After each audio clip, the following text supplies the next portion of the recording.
Welcome to the Pocket TI podcast, episode number three. I'm your host, John Schaefer. And today's episode, something I've just decided for the podcast in general, I'm going to cover topics or conversation pieces that I wish I would have heard or that I wish would have at least been floating through my head during PT school. And these are conversations that simply were not happening in the classroom.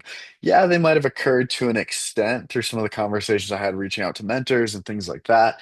But if you were asking my classmates or anything like that, these conversations certainly were not happening.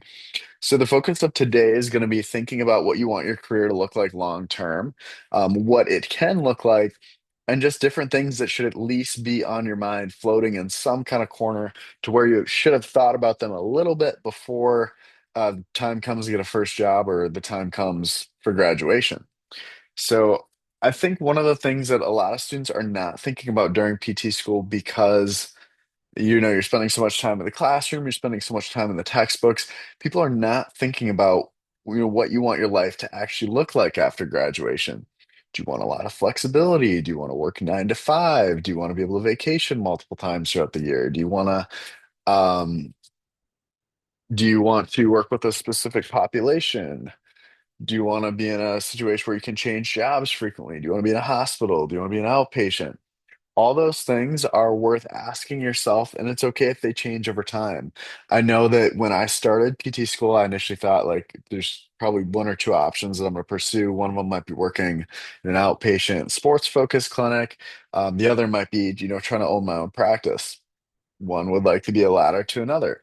But I knew regardless of what I was going to do after graduation, I wanted to become the absolute best physical therapist I could. And to me at the time, what that meant was get every single certification I could, stack letters. That was going to be a good, way to validate whether or not I knew what I was doing, whether or not I was able to get patients better. And what I realized, and what I want you to realize now, if that's a path you're considering taking, um, there are trade-offs. So I ended up doing an orthopedic residency after graduation, and that was a big commitment. I'm glad I did it. There's certain reasons you should do it and reasons that you shouldn't. I think the biggest reason to do a residency would be if you know that you want to get this certification and you know the residency program is going to offer you opportunities that you probably couldn't get if you just went into a regular job. For me, with the residency that I did, I was able to work outside of the insurance world. So I worked at a safety net hospital-based outpatient system, worked with a lot of Spanish-speaking patients, was able to teach, lecture at different universities, and that's not something I could have done if I would have just went into a first job. But I think a lot of people who think about doing residency are maybe in a similar position to me where it's like, I'm not 100% sure what I want to do, but I know I want to become a great clinician. Let's try doing a residency. If that's your motivation, I would say look for other options. There's a lot of ways you can improve your clinical skill set, a lot of ways you can advance your practice without doing a residency. So ask yourself, does the residency give me opportunities that I wouldn't otherwise have? Does it bring you closer to a goal? Otherwise, you can even make your own quote unquote residency path. And what this might look like is finding a mentor who works with a specific patient population that you want to work with, training underneath them, whether that's at their clinic, wherever they work, or spending a little bit of time with them on the weekends. Or you can always seek out different mentors online as well. There's a lot of opportunity to reach out to different people doing cool things. I would be wary if you're paying someone online for mentorship, but also think that if you do a residency program, you're paying quite a bit in the pay cut that you're taking with your salary. So one other piece that I want to say about just chasing letters or chasing learning opportunities, pick different opportunities that actually interest you, not just that you think might sound good. Um, so again, even if that's continuing education classes, if that's specific mentorship opportunities, volunteer opportunities, work with different teams, different organizations, find what interests you and what you actually care about and pursue that route. Don't just pursue like all these ortho classes or, dry needling certifications because you think it sounds good, but you might not actually ever use it. Um, and when it comes to getting those certification, whether it's OCS, CSCS, if it's NCS, doesn't matter what it is, try and get an idea ahead of time if your employer is going to pay for it, if you're going to get any kind of a raise, if there's going to be any. benefit that you can directly see in terms of, how you're valued, how you're compensated. Because I had the expectation that, at least my employer might, reimburse for it. If not, give me some sort of a raise. But no raise, no reimbursement. So that was a little bit disappointing. I was not working in an ortho clinic. I was doing home health at the time, so that could be part of it. But I think that some people go into getting these additional certifications thinking it's going to dramatically impact their pay. So, think about why you're doing it is the big takeaway with everything. I want you to think about why you're pursuing this route, why you're taking these classes, why you want these certifications. Don't just do something just to do it. Okay, now that we got that out of the way, the next thing I want you to think about is what do you want your lifestyle to look like, and just in terms of schedule.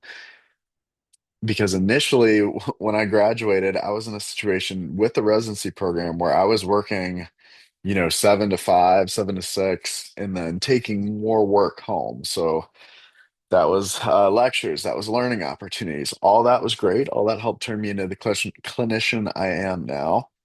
But it was a lot of time. And I realized that I needed, um, that long term, I was going to need something with a little bit more flexibility, where I was going to have more control over my time because I always knew I didn't necessarily want to be um, someone who would work in clinic 9 to 5. So then you have to ask yourself, what other options are there? Maybe you still want to do outpatient, but you're able to work in a clinic where you're working 4 10s, or maybe you have a split schedule where you go in a little bit earlier some days, a little bit later other days. Um, if that's still not necessarily what you think you want, maybe you can look into PRN roles where you're only working certain days, or you have more control over your schedule. Those are a little bit more common in outpatient, or not in outpatient, in inpatient positions. Um, or if it's something where you want to pick up extra shifts on top of what you're already doing, that could be an option as well. So that would be the daily. Um, and other options that are more flexible, home health is super flexible. You can see patients when you want, as long as you see them within the week. Then you can, schedule around appointments, schedule around dropping off kids, whatever you want to do, as long as you see the patients, there's more freedom in that way. If you want to take travel contracts, that also increases your freedom because you're signing 13-week contracts at a time. So what this could look like is work 13 weeks, take a couple weeks off, or take a week off. You can plan your year how you want so that you can take vacations, travel, see family, whatever you need to do, and you don't need to ask for PTO because you're not contracted for those breaks between your contracts. So that could be appealing depending on where you're at in your lifestyle, or where you're at in your life. But these are some of the conversations you need to have and some of the things you need to think about. Otherwise, you're going to find yourself a couple years into work asking yourself, maybe this doesn't quite align with what I envisioned, because that's what happened to me. I was working a job in Denver, Colorado. I took 9 days of PTO over the course of 2 years, and I found myself wondering, like, how do I get a role that's more flexible? How do I get a role where I can actually take and utilize PTO, because I'm a little bit burnt out and I want to do other things. I want to have a life outside of work. I did my best at the time, um, but that's what led to my pivot to travel physical therapies, because I was like, I'm done asking for PTO. Like, I have a lot of life to live and a lot of things that I want to do outside of work, and that was um, a complete change from my mindset a couple years earlier, which was like, I'm going to work a lot. I'm going to become the best therapist I can. I'm gonna put my head down and just work. So it's important that you are thinking about some of those things, and that you are pacing yourself and finding a situation where you're able to feel refreshed when you go to work, and it doesn't feel like you're getting burnt out, because we know there's very high burnout rates for PTs. Um, the next thing that I think you should at least be considering is the financial picture. So I recognize that everyone's at a different spot with their finances, whether you're at the beginning of paying off your loans, towards the end of paying off your loans, maybe you're lucky and you don't have loans, but other financial goals. Um, you have to think about what sorts of positions are paying what sorts of salaries, and you have to balance that with what's the type of patient that you want to work with. Like, are you willing to work in a setting that's maybe not your forever dream setting, but it pays a little bit better? Could you do that for a couple years while you pay down some of your loans? Or are you willing to, you know, take travel contracts or something like that to work towards financial goals? Or, are you comfortable with the salary you might be getting in an outpatient clinic or in a hospital?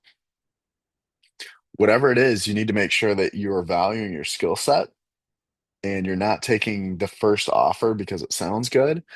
And you have to be thinking about like what numbers need to make sense in order for me to work towards my financial goals, have you comfort my day to day, not feel like I'm overly strapped for cash.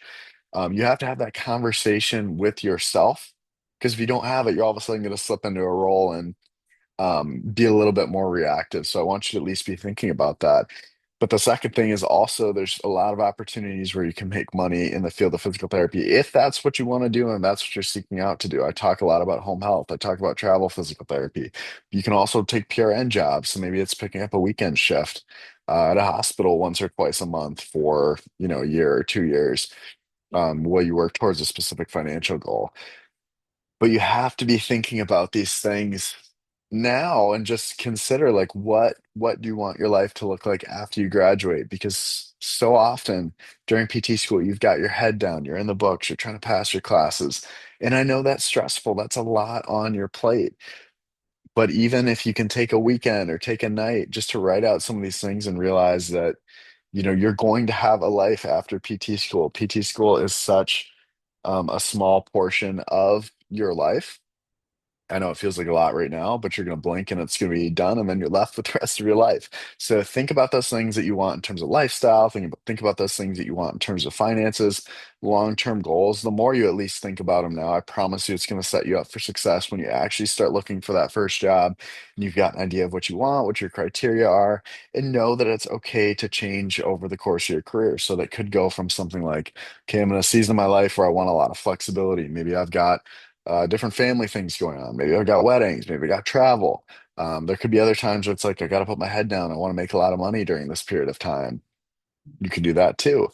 So just think through some of that. It's going to be helpful. It's not always super fun to think about some of those things, especially while you're in PT school. But just consider again, there's a lot of life to live after PT school. So these are things that you should be excited about, though, things that should feel good.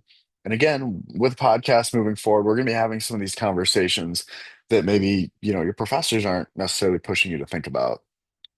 If you are early on in PT school or still on clinic rotations, it's never too early to start.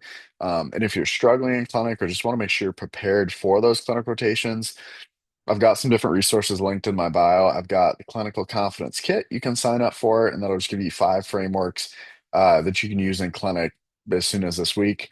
And then from there, also got scripts and evaluation flows. If you're having any trouble with your patient communication or how you go through your exam flow and don't want to get stuck anymore. And then I've also got the Pocket CI Playbook, which is my full system. It's got lots of modules. I talk about all this stuff. It's got everything that I've ever taught in one spot. So I just want to thank you guys for listening. I'm going to keep on making these episodes as long as you keep on listening, and hopefully you're able to get some value from these episodes and they help you think or reconsider or at least have some different ideas about different areas in the field that you're not getting in the classroom, because I know there's a lot of pieces that are often missed. And if there's anything that you guys want to talk more about, just DM me on Instagram at the Pocket CI. I'm happy to cover any topic. Nothing's off limits. Have a great week and we'll see you in the next one.